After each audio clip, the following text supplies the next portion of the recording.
There's a moment that happens at parties. Everyone's laughing, the music's loud, conversations overlap like waves crashing into each other, and you're standing there, drink in hand, smiling at the right moments.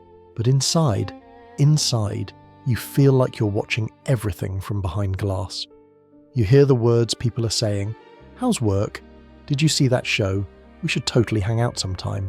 And every sentence feels light, too light, like trying to hold water in your hands. You're not judging them, you're really not. But something deep inside you is quietly suffocating because while everyone else seems content with surface-level exchanges, you're drowning in a need for something real. This is what it feels like to be someone who mistrusts superficiality. And if you've ever felt this way, if you've ever walked away from a conversation feeling lonelier than before it started, this is for you. You're not broken, you're just wired differently. There's a strange kind of exhaustion that comes from pretending to enjoy conversations that feel empty. It's not physical tiredness, it's something deeper. It's the exhaustion of your soul trying to find nourishment in a desert. You smile, you nod, you laugh at the appropriate moments. But internally you're scanning for something more, some hint of authenticity, some crack in the performance where real emotion might leak through. And when you don't find it, when the evening ends and you've spent hours surrounded by people but haven't had a single meaningful exchange, you drive home in silence. And in that silence, something heavy settles in your chest. Not sadness exactly. More like disappointment, the kind that's become so familiar it almost feels like a companion. You start to wonder if maybe you're the problem, if maybe you're too intense, too serious, too much. Because everyone else seems fine. They seem to thrive on these interactions. They leave energized while you leave depleted. So you tell yourself to try harder next time, to be lighter, to care less about depth and more about fitting in. But you can't. Because once you've experienced real connection, once you've had a conversation that made you feel truly seen, truly understood, you can't go back to pretending that surface level is enough. It's like tasting colour after living in black and white. You can't unsee it, you can't unfeel it, and you can't convince yourself that shallow is satisfying just because everyone else seems satisfied. Let me tell you something that most people won't say out loud. Small talk doesn't just bore you, it exhausts you. Because to you, small talk isn't harmless. It's not just a social warm-up or a polite way to pass time. To you, it feels like betrayal. Betrayal of what connection could be. When someone asks, "How are you?" and walks away before you can answer, something inside you flinches. When conversations stay locked in weather, traffic, weekend plans, your nervous system starts to shut down. Not because you're antisocial, but because superficiality feels like emotional starvation. Depth isn't preference, it's necessity. And here's what makes it even more complicated. You're not incapable of small talk. In fact, you've probably become quite good at it. You've learned the scripts. You know exactly what to say when someone mentions the weather, when they complain about Monday mornings, when they make generic comments about how fast the year is going. You can perform this dance flawlessly, but every time you do, a small part of you dies. Because you're not just going through the motions, you're actively participating in the very thing that makes you feel invisible. You're choosing to hide your real thoughts, your real feelings, your real self, in exchange for social acceptance. And the price of that acceptance is your authenticity. You might find yourself in a conversation about nothing, and suddenly you'll have this urge to say something real, something true, to break through the surface and touch something meaningful. Maybe someone mentions they're tired, and you want to ask, what's really draining you? What's weighing on your soul right now? But you don't, because you've learned that depth is unwelcome in casual settings, that vulnerability makes people uncomfortable, that real questions are seen as invasive, so you swallow the words, you keep the conversation light, and later, alone in your car or lying in bed at night, you'll replay that moment. You'll wonder what might have happened if you'd been brave enough to be real. Would they have opened up? Would you have found a kindred spirit? Or would they have looked at you strangely, made an excuse and walked away? Most of the time, you already know the answer, and that's why you stay quiet. Here's what's happening psychologically. Your brain doesn't process social interaction the way most people do. For many people, casual conversation is energizing. It's connection light, easy, safe. But for you, shallow conversation does the opposite. It drains you. Psychologists call this cognitive emotional incongruence. It's when the social script you're expected to follow conflicts with your internal need for authenticity. Your brain is constantly translating superficial language into deeper meaning, searching for substance that isn't there, and when it doesn't find it, your mind interprets that absence as disconnection. Think about how your brain works during a typical conversation. While someone is talking about their weekend plans or their new phone or some viral video they saw, your mind is doing something completely different. You're not just hearing words, you're analysing tone, you're reading body language, you're noticing the micro-expressions that flash across their face. You're asking yourself questions they're not asking themselves. Why did they choose to talk about that? What are they avoiding? What are they really feeling beneath this performance? This isn't conscious. You're not trying to psychoanalyze everyone you meet. It's just how your brain is wired. Neuroscientists have found that people who crave depth have heightened activity in regions associated with theory of mind, the ability to understand and attribute mental states to others. Your brain is constantly trying to understand not just what people are saying, but why they're saying it and what it means about who they are. This is exhausting because most conversations don't reward this level of processing. You're bringing a depth of analysis to interactions that were never designed to hold it. It's like showing up to a casual coffee chat with a full psychological toolkit, ready to explore the complexities of human experience, only to realize everyone else just wants to talk about the weather. And the disconnect isn't just mental, it's physical. Research on social interaction shows that when our communication style doesn't match our authentic self, our bodies register this as stress. Your heart rate might increase slightly, your breathing becomes shallower, your muscles tense.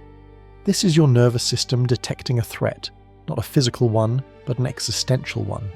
The threat of being unseen, of being unknown, of existing in spaces where your true self has to hide. So you start doing something without even realizing it. You start testing people, not in a manipulative way, not consciously, but you ask deeper questions. You share something vulnerable to see if they'll meet you there. You pause in conversation, waiting to see if they'll step into the silence with you. And most of the time, they don't. They change the subject. They laugh nervously. They make a joke to lighten the mood. And every time that happens, a small part of you retreats a little further inside. You learn that depth makes people uncomfortable, that vulnerability is too much, that you are too much, but you're not too much. The world is just too shallow. These tests are subtle. Maybe you mention something you're struggling with, something real, and you watch to see if they ask a follow-up question or change the subject. Maybe you let a silence hang in the air, resisting the urge to fill it with noise, waiting to see if they can be comfortable in the quiet with you. Maybe you share something you're genuinely excited about, something meaningful to you, and you notice whether their eyes light up with curiosity or glaze over with polite disinterest. And you keep score, not because you want to, but because your brain is trying to protect you. It's asking, is this person safe? Can I be real with them? Or will showing my depth push them away? And the data you collect, conversation after conversation, year after year, usually tells you the same thing. Most people aren't looking for depth, they're looking for easy. What's heartbreaking is that you don't want to be this way. You don't want to be constantly evaluating and analysing and testing. You wish you could just relax into connection the way other people seem to, but every time you've tried, every time you've let your guard down and shown your full self too quickly, you've been met with confusion, discomfort, or worse, that polite distance that tells you you've crossed an invisible line. So the testing becomes a survival mechanism. It's how you figure out who's worth the risk of being real with. And the problem is, most people fail the test without ever knowing they were being tested. They're not bad people, they're just not your people. They're satisfied swimming in the shallow end while you're drowning, desperate for deeper water. Now, let's go back. Because people who mistrust superficiality didn't just wake up one day preferring depth. Something taught them to need it. Maybe when you were young, you were the kid who asked too many questions, the one who wanted to know why the sky was blue, not just accept that it was. The one who noticed when adults said one thing but their faces showed another. You saw through things early. And that gift made you lonely. Because while other children were content playing games with simple rules, you were trying to understand the rules beneath the rules. The unspoken ones. The ones about who belonged and who didn't. About what you had to hide to be accepted. And somewhere in those formative years, you learned something devastating. That most people don't want to see beneath the surface. They want the performance. Think about what that was like. Being a child who could sense when something was wrong, even when everyone insisted everything was fine. You could feel the tension in the room when your parents argued in hushed tones. You could see the sadness in your teacher's eyes even though she was smiling. You could tell when your friend said they were okay but really weren't. And because you could see these things, you tried to help. You tried to talk about them, to name them, to make them real. And what happened? You were told you were being too sensitive, too dramatic, that you were imagining things, that everything was fine and you should stop worrying so much. But you weren't imagining it. You were seeing the truth that everyone else was working very hard to ignore, and that disconnect between what you perceived and what others acknowledged, that was your first lesson in how the world prefers superficiality to truth. So you learned to keep your observations to yourself. You learned that seeing deeply is a lonely experience when no one else wants to look. You learned to perform normalcy while your inner world became increasingly complex, increasingly isolated. Other kids could play without thinking about what the game meant. They could laugh without analysing why things were funny. They could be light because they weren't carrying the weight of all this unspoken truth. But you couldn't turn it off. Your sensitivity, your awareness, your ability to perceive depth, it wasn't a choice. It was just who you were.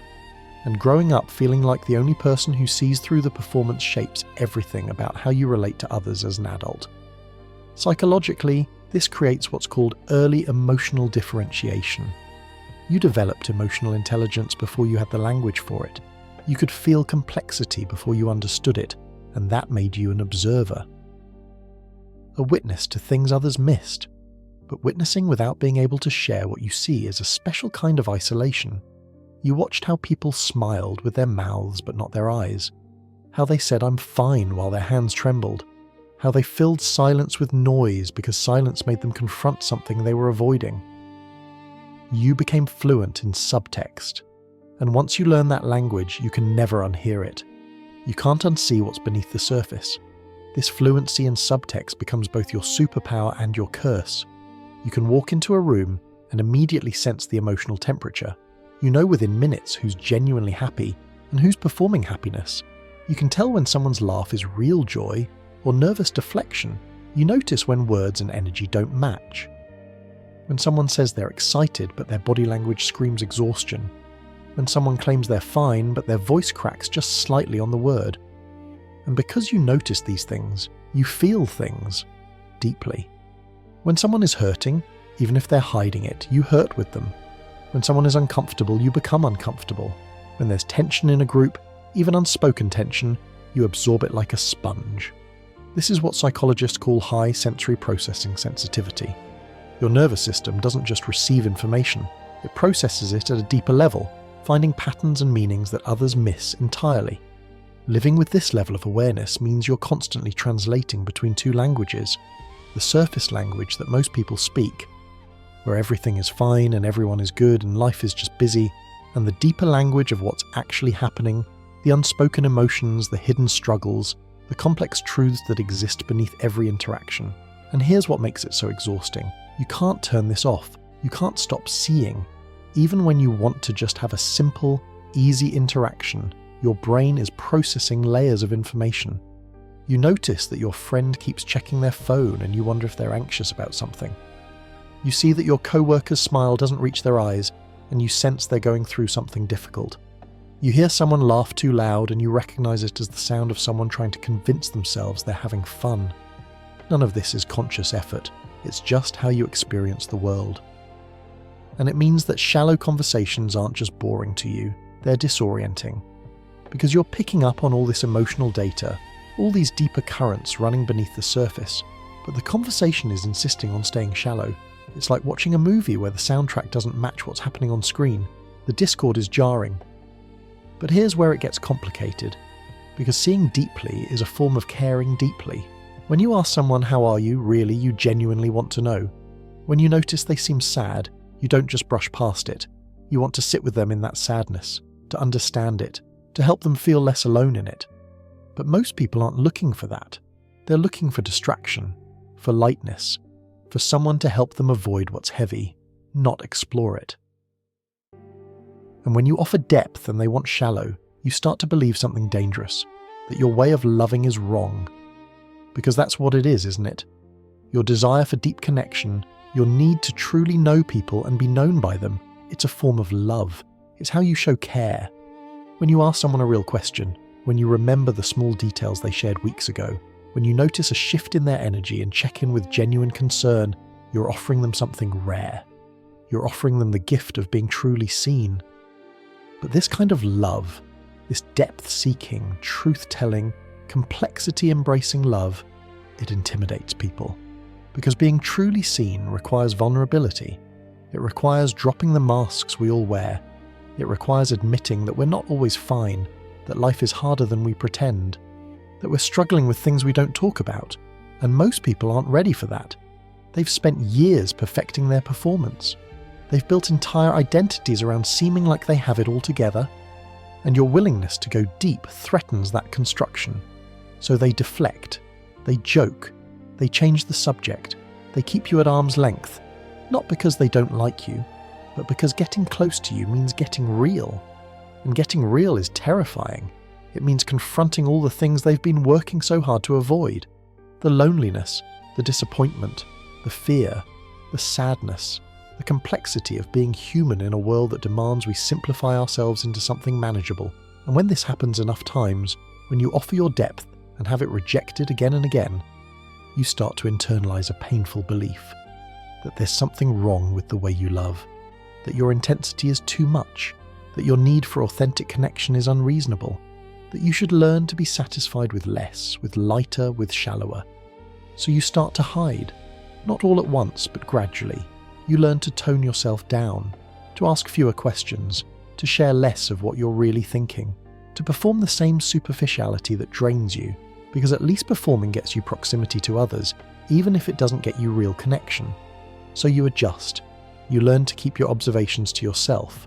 You laugh at jokes that aren't funny. You nod along to conversations that feel empty.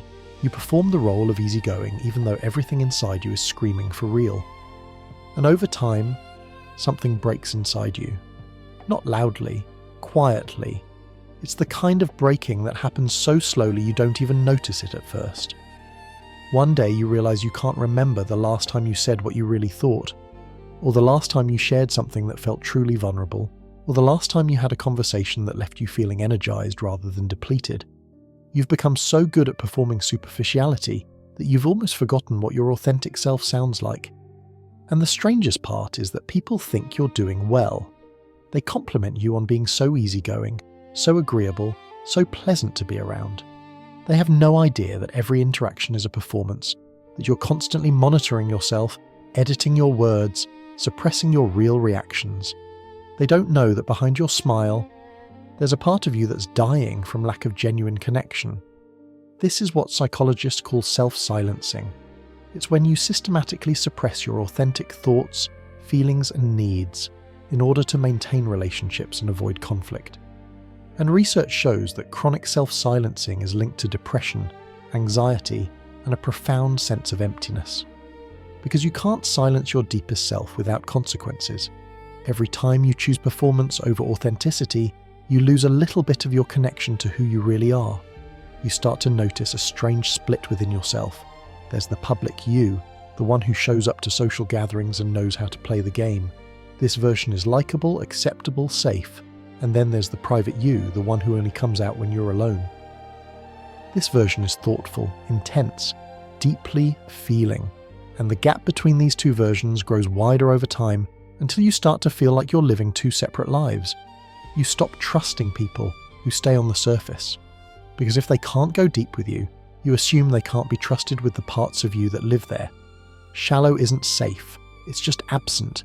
It's connection without substance, proximity without intimacy, relationship without risk. And once you've tasted real connection, once you've experienced what it feels like to be truly known, surface-level interactions feel like a betrayal of what's possible between human beings. Here's something nobody tells you about being someone who mistrusts superficiality.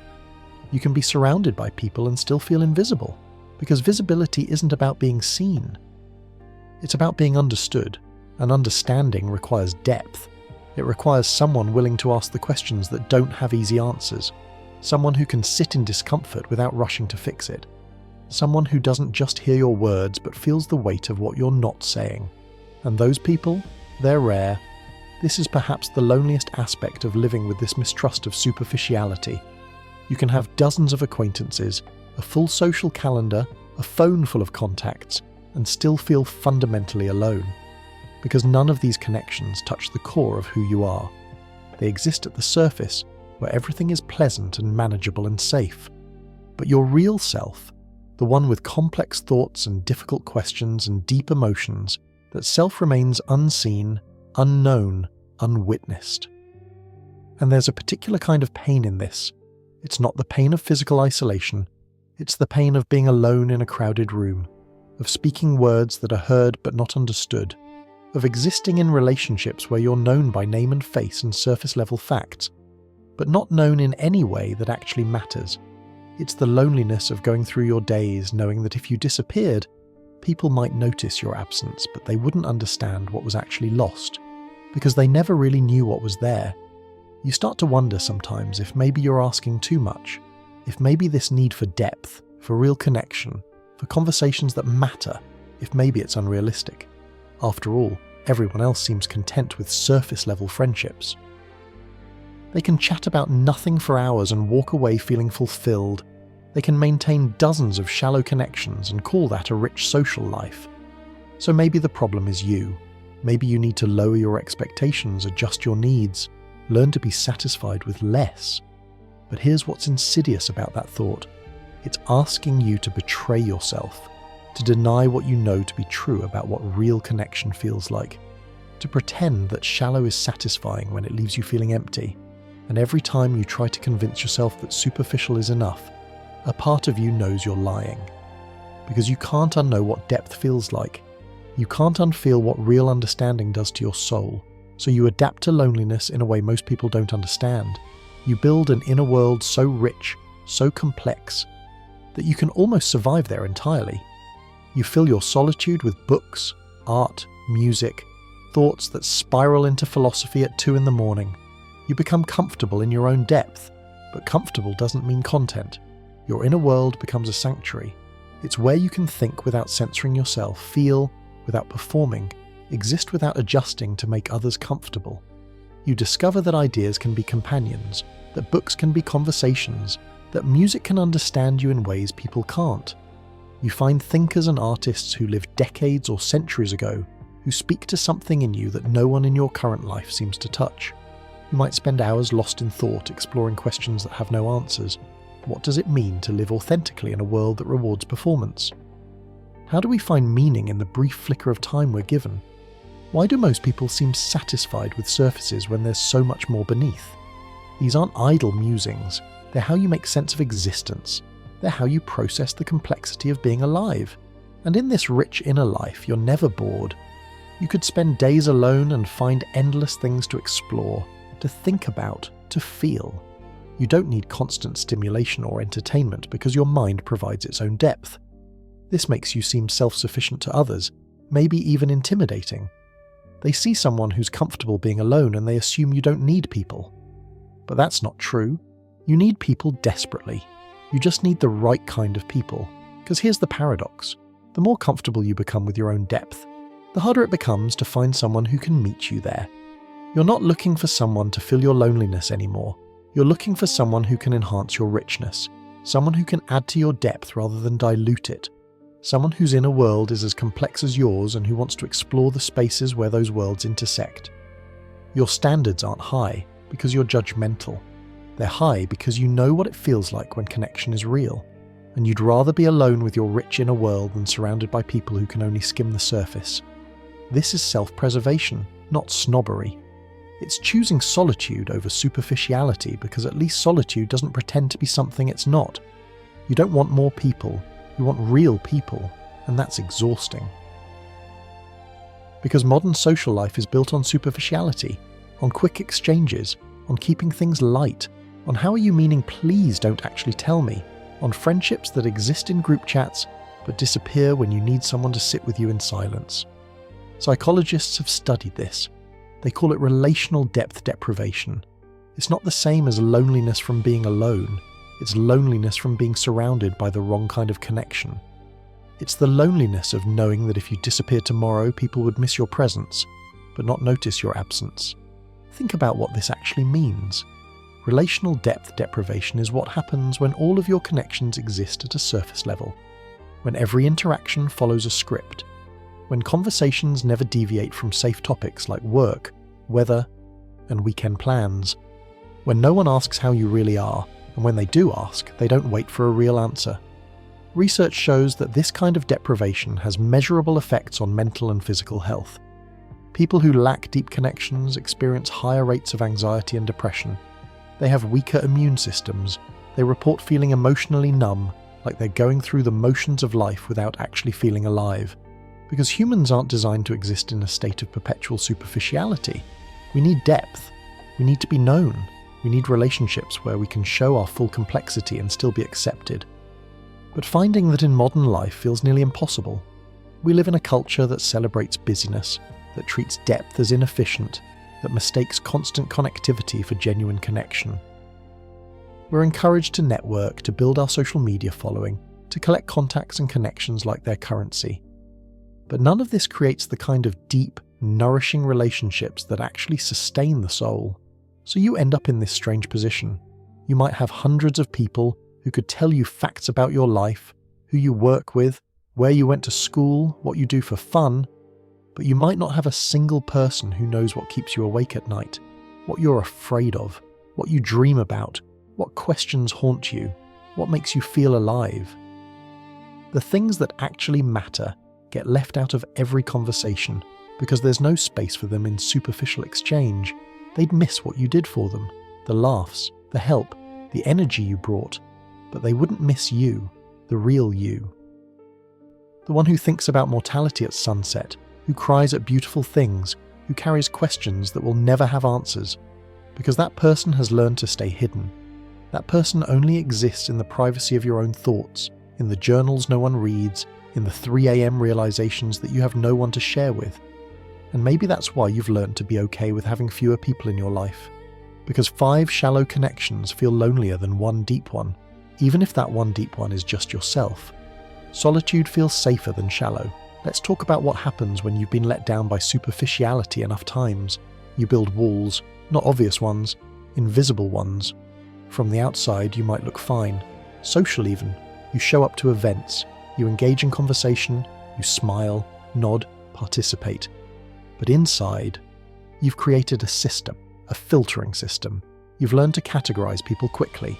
Those who can go deep and those who can't. Those who ask follow-up questions and those who just wait for their turn to talk. Those who notice when you're quiet and those who don't. And once someone falls into the shallow category, you don't necessarily cut them off. You're not cruel. You just keep them at arm's length. You give them the version of you that's easy, palatable, safe. But the real you stays hidden. You only give depth to those who've earned it. This filtering system develops over years of pattern recognition. Your brain has collected data from hundreds of interactions, thousands of micro-moments where you tested the waters and found them too shallow. And now, you can assess someone's capacity for depth within the first few exchanges. You notice if they ask questions that show genuine curiosity, or questions that are just social obligation. You observe whether they share anything real or keep everything surface level. You pay attention to how they respond when you venture slightly deeper. Do they meet you there or redirect back to safety?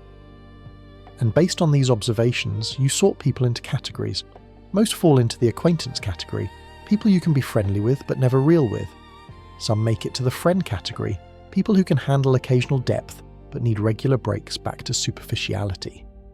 And a very few, maybe 1 or 2 if you're lucky, make it to the inner circle, people who not only can handle your depth but crave it themselves, who want to explore the complexity of existence with you.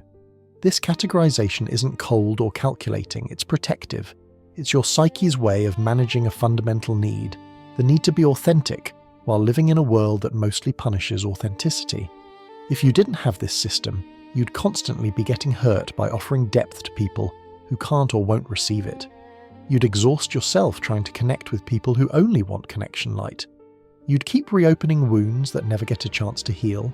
Psychologists call this selective vulnerability. It's a defense mechanism, and it's not unhealthy, it's actually adaptive. Because when you've been hurt by giving your depth to people who couldn't hold it, your brain learns to protect you. It says we're not doing that again. It builds this filtering system not to keep everyone out, but to figure out who's safe enough to let in. But here's where it gets tricky. Because while this protects you from shallow people, it also makes it harder to recognize the deep ones when they appear. You've become so guarded that even when someone shows up with genuine curiosity, genuine care, genuine willingness to go deep, you don't trust it. You test them. You wait for them to prove themselves. You hold back, waiting to see if they'll stay when things get heavy. And sometimes, in your caution, you push away the very people who could have met you in your depth. This is one of the cruelest ironies of mistrusting superficiality. The very protection that keeps you safe from shallow connections also keeps you isolated from deep ones. Because by the time you're ready to lower your walls and show your real self, the other person has already walked away, tired of hitting your defenses, interpreting your caution as disinterest. Imagine what this looks like from their perspective. They meet you and sense something different, something deeper than the usual surface-level interactions. They're intrigued. They ask you real questions. They share things that are vulnerable. They're giving you all the signs that they're someone who can handle depth. But you, scarred by too many disappointments, don't fully receive it. You keep one foot out the door. You answer their depth with depth light, giving them just enough to seem engaged but holding back the full weight of who you are. And they sense this withholding. They feel like they're reaching out but hitting a wall they can't see. They wonder if maybe they're reading the situation wrong, if maybe you're not actually interested in deeper connection, so they pull back. Not because they don't want depth, but because they interpret your protection as rejection. And you interpret their pulling back as proof that they were shallow all along, when really they were just responding to your guardedness. This creates a painful cycle. The more you protect yourself, the more you push away potential deep connections. And the more you push away potential deep connections, the more evidence you collect that deep people don't exist, which makes you even more protective. It's a self-fulfilling prophecy of isolation, and breaking out of it requires taking the very risk you've learned is dangerous. Being vulnerable with someone before you're absolutely certain they can handle it. This is the quiet tragedy of mistrusting superficiality. It's not that you're wrong to want depth, you're not. But the wound of being misunderstood can make you so protective of your depth that you stop sharing it altogether. You become an island, beautiful, complex, rich with inner life, but isolated. Protection became prison. Now I want to tell you something you might not have heard before. Your mistrust of superficiality, it's not a flaw, it's a compass. Because while the world celebrates people who can talk to anyone, who can work a room, who can keep things light and breezy, the world needs people like you, people who refuse to settle for shallow. Think about it. Who are the people who change lives, who write the books that make you feel seen? Who create the art that breaks your heart open? Who have the conversations that shift your entire perspective? They're not the ones at the surface. They're the ones diving deep. The ones who aren't satisfied with easy answers, who sit with discomfort long enough to find truth, who ask the questions everyone else is too afraid to voice. Depth is not a burden, it's a gift. Think about every meaningful moment in human history, every breakthrough in understanding, every piece of art that captures something true about the human experience, every conversation that changed someone's life. These didn't come from superficial exchanges. They came from people willing to go beneath the surface, to sit with complexity, to explore the uncomfortable truths that most people want to avoid. Your refusal to accept superficial as sufficient, that's not pickiness, that's integrity. You're refusing to participate in the collective delusion that surface-level interaction can sustain human souls. You're insisting that we're capable of more, that connection can mean more, that life can hold more meaning if we're willing to look for it. And yes, this makes you uncomfortable to be around for some people, because you're a mirror. When people interact with you, they sense that you're looking for something real, and that makes them aware of how much they're performing. Your presence asks a question they don't want to answer. Who am I beneath all this performance? And for people who've spent years avoiding that question, your very existence feels threatening. But for other people, people who are also searching for something real, you're a relief. You're permission to drop the act. You're proof that they're not the only one who finds small talk exhausting, who craves conversations about things that matter, who wants to be known for who they really are rather than who they pretend to be. And yes, it's lonely sometimes. Yes, it makes connection harder. Yes, it means you'll walk away from more people than you let in. But it also means that when you do connect, when you find someone who can meet you in your depth, it's extraordinary. These rare, deep connections are what make life worth living. They're the relationships where you can show up as your full self, complexity and all, and be accepted. Where silence is comfortable because you're both okay with just being together without the need to fill space with noise. Where conversations can last for hours and touch on everything from mundane daily life to existential questions about meaning and mortality. Where you can be vulnerable without fear, honest without judgment, real without performance. Psychologists talk about something called existential intelligence. It's the ability to grapple with big questions, meaning, purpose, mortality, truth. And people who mistrust superficiality almost always score high in this, not because they're smarter, but because they're willing to sit with what's uncomfortable. They're willing to ask why when everyone else is content with because. And that willingness, that's courage. Existential intelligence isn't measured on standard IQ tests. It's not about how quickly you can solve problems or how much information you can memorize.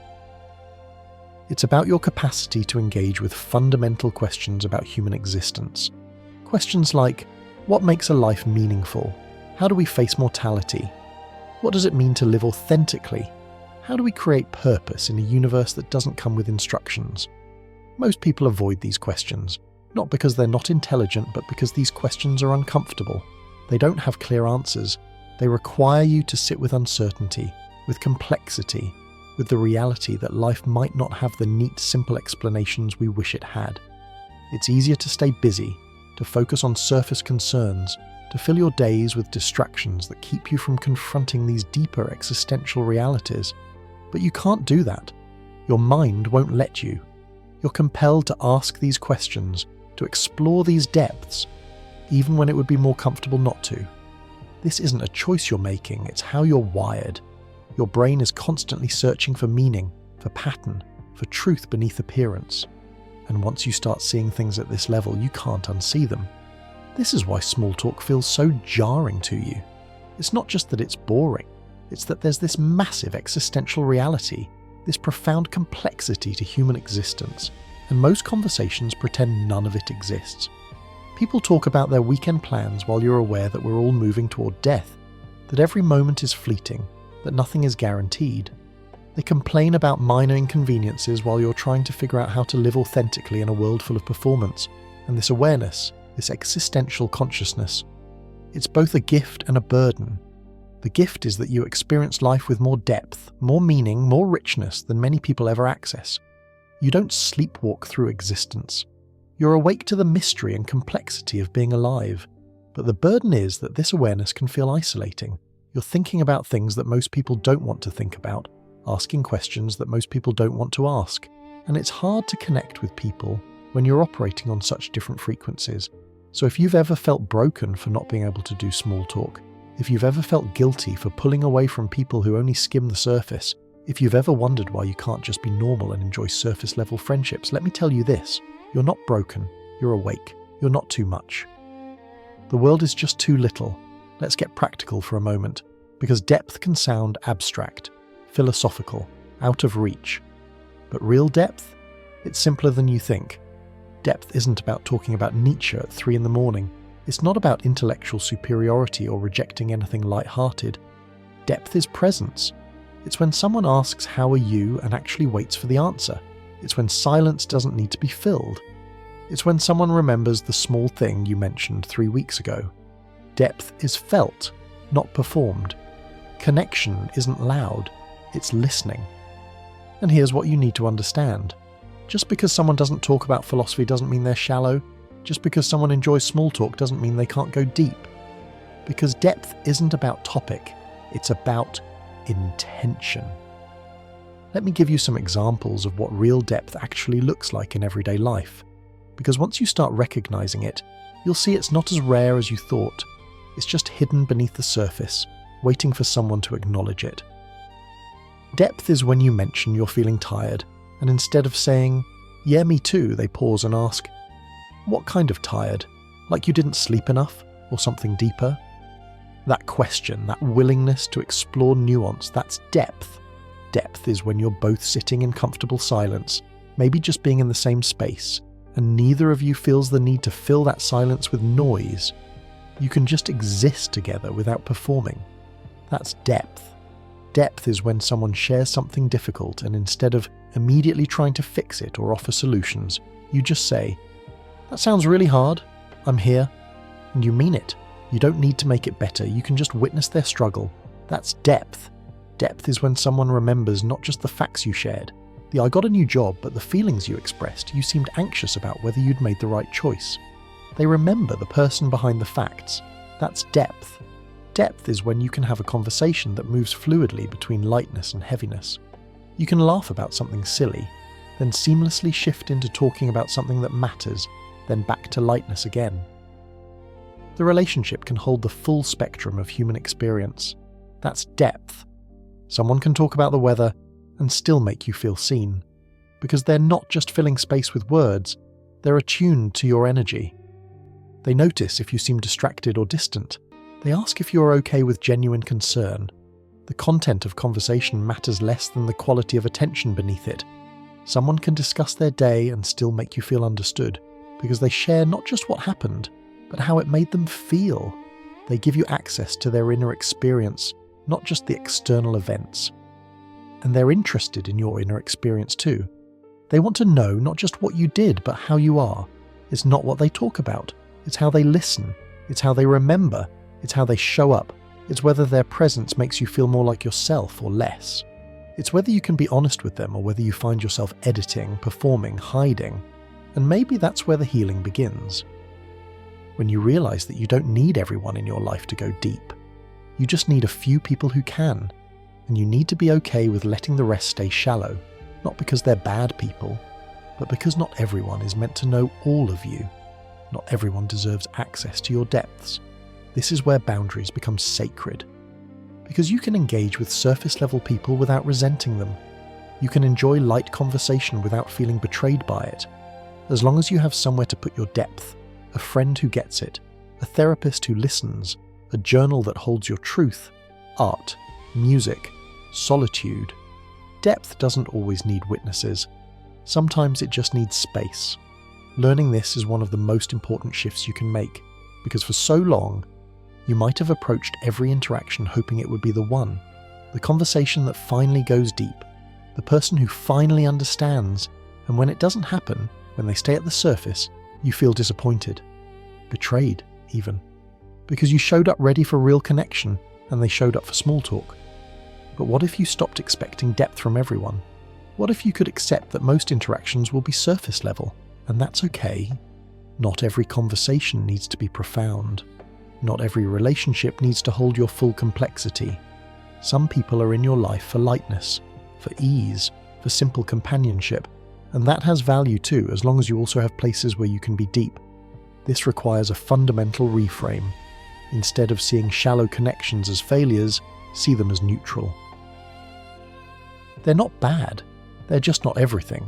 They're part of the ecology of human relationship, but not the only part. You need different kinds of connections for different needs. Surface-level relationships for ease and social connection. Mid-level relationships for support and regular contact.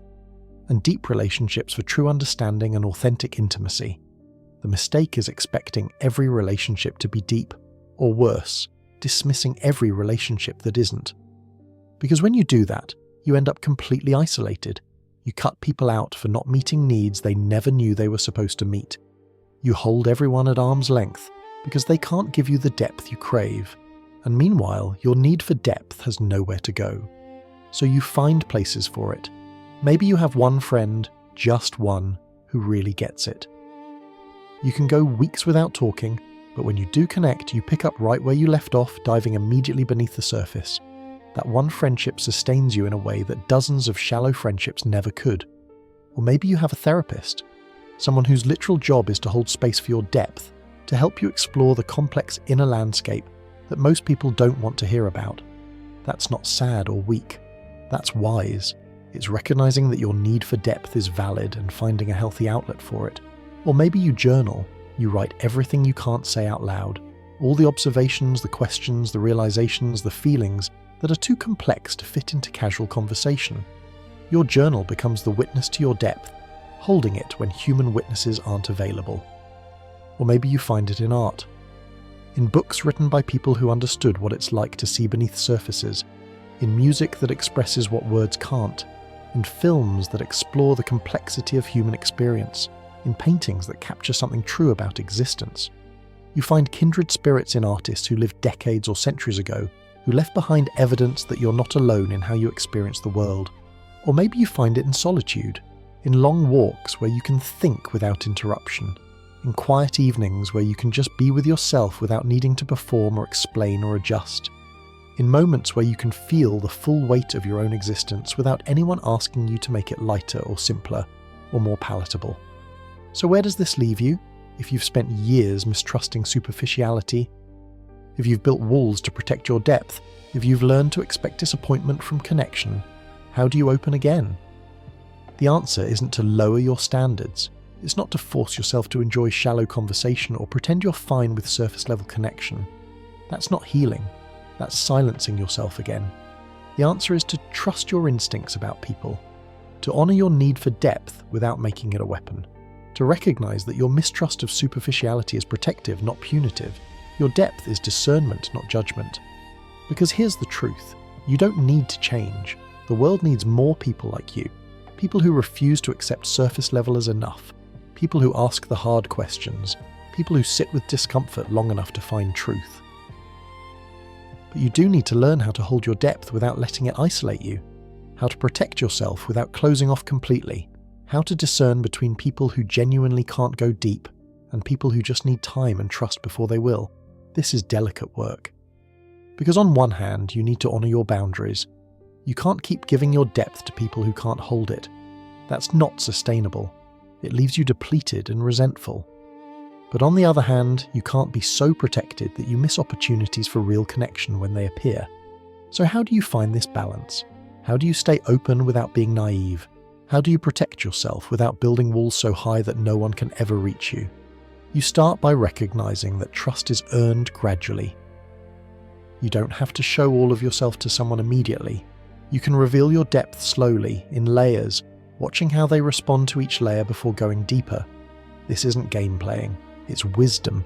It's giving both you and them time to adjust to each other's depth.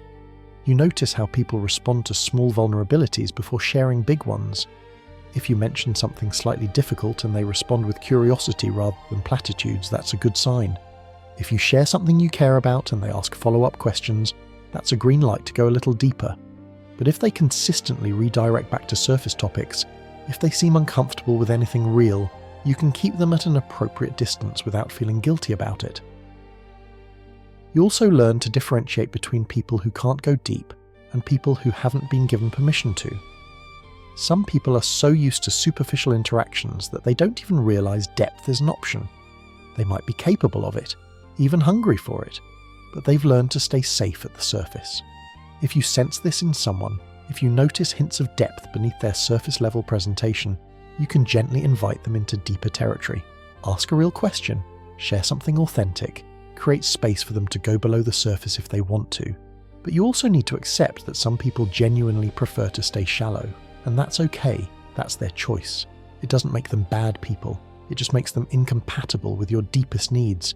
You can still have positive interactions with them. You just can't expect them to meet you where you most need to be met, and yes, it means you'll have fewer people in your life. But the ones who stay, they'll be real, not perfect, not always easy, but real, and that's worth more than 1,000 shallow connections. Quality over quantity isn't settling, it's wisdom. This might mean you have a smaller social circle than most people. You might go to fewer parties, accept fewer invitations, spend more time alone, and society will judge you for this. People will call you antisocial or stuck up or difficult. They'll tell you you need to be more open, more flexible, more willing to meet people where they are. But you know something they don't.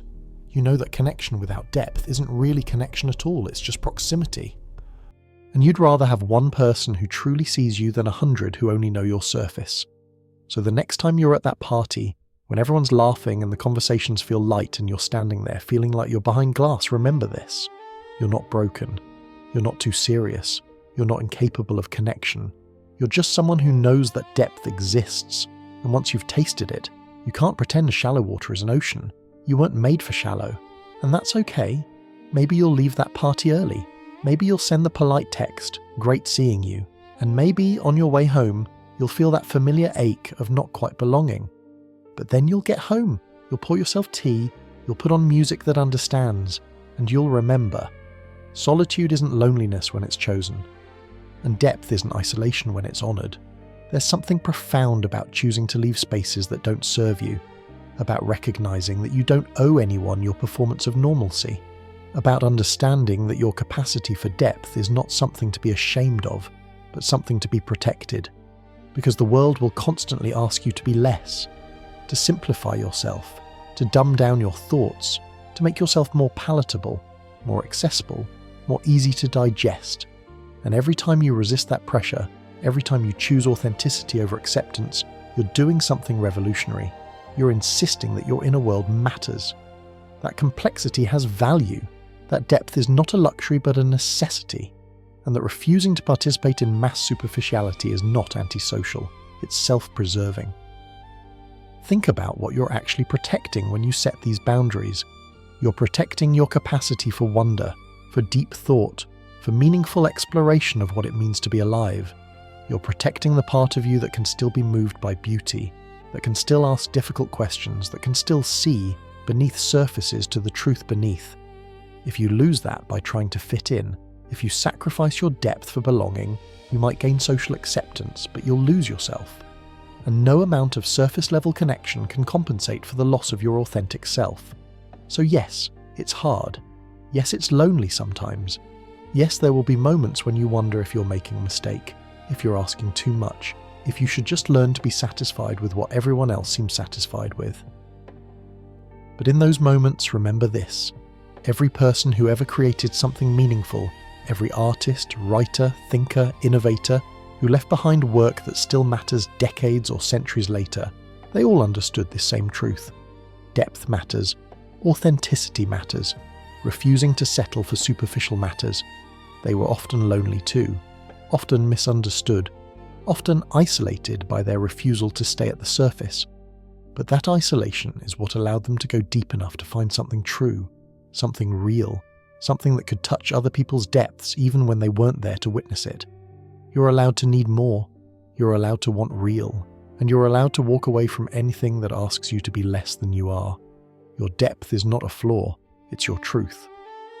And the beautiful thing, the thing that makes all of this worth it, is that somewhere out there other people are feeling the same way. They're standing at their own parties feeling behind glass. They're driving home alone wondering why connection feels so hard. They're pouring their own tea and putting on their own music and trying to remember that solitude isn't failure. And maybe one day you'll meet them, or maybe you already have and both of you are too protected to fully recognize it. But the possibility exists. The possibility that you'll find your people, the ones who speak your language, who want what you want, who understand without explanation. And when that happens, when you find even one person who can meet you in your depth, you'll understand why you protected it all these years. Because that connection, that rare, precious, real connection, is worth every lonely moment you endured waiting for it. The shallow ask, how are you? The deep ask, how are you really? Choose who you answer. Choose carefully. Choose wisely. And remember that choosing yourself, choosing your depth, choosing authenticity over acceptance, that's not selfishness. That's self-respect. And it's the only way to live a life that feels truly yours. Because at the end of your life, you won't remember the small talk. You won't remember the parties where you performed normalcy. You won't remember the shallow conversations that filled time but meant nothing. What you'll remember are the moments of real connection, the conversations that lasted until dawn, the people who saw you, really saw you, and didn't look away. The times when you felt fully alive because you could finally be fully yourself. Those moments are rare, but they're what make everything else worthwhile. They're proof that depth exists, that real connection is possible, that you're not alone in how you experience the world, and they only happen when you're willing to protect your depth, to honor your need for real, to refuse to settle for shallow even when shallow is so much easier. So protect it. Protect your capacity for depth like it's the most precious thing you own. Because it is. It's what makes you you. Is what allows you to experience life with richness and meaning. It's what will eventually draw the right people to you, the ones who've been searching for someone who can meet them in their own depth.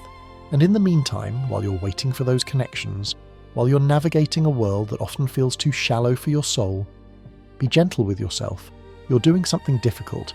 You're refusing to participate in the collective agreement to stay at the surface. You're insisting on truth in a world built on performance. You're choosing meaning over acceptance. And that takes extraordinary courage. There will be days when you doubt yourself. Days when you wonder if you're being too picky, too difficult, too much. Days when you see other people connecting easily and wonder why it can't be that easy for you. Days when loneliness feels overwhelming and you consider compromising, lowering your standards, accepting shallow just to have someone, anyone, in your life. And in those moments, come back to this truth. You weren't made for shallow, not as punishment, but as design. Your soul is deep water, and deep water needs deep connection. You can't survive on surface-level interaction any more than you could survive on junk food. You need substance. You need truth. You need depth. And that's not a flaw. That's not something to fix or overcome. That's your nature. And honoring your nature, even when it's difficult, even when it's lonely, even when everyone around you seems to be thriving on something that leaves you empty, that's the only path to a life that feels authentic. So keep going. Keep protecting your depth. Keep trusting your instincts. Keep walking away from spaces that ask you to be less. Keep showing up as your full self, even when it's scary. Keep believing that somewhere, someone is looking for exactly what you're offering. Someone who needs your depth as much as you need theirs. And remember, always remember, that your mistrust of superficiality isn't cynicism. It's hope. It's hope that something better exists. It's hope that real connection is possible. It's hope that you'll find people who can meet you where you are, who can hold your complexity, who can see your depth as gift rather than burden. That hope is what keeps you going, and that hope is what will eventually lead you home, to yourself, to your people, to a life that feels true. Keep hoping, keep searching, keep diving deep. The shallow end was never meant for you, because there's something sacred about refusing to live at the surface, something holy about insisting that life means more than the performance of it. Something profound about choosing truth over comfort, authenticity over acceptance, depth over ease. You are part of a lineage of seekers and questioners and people who couldn't settle for the scripted version of existence. People who looked at the world everyone else accepted and asked, but what's beneath this? What's really happening here? What does it all mean?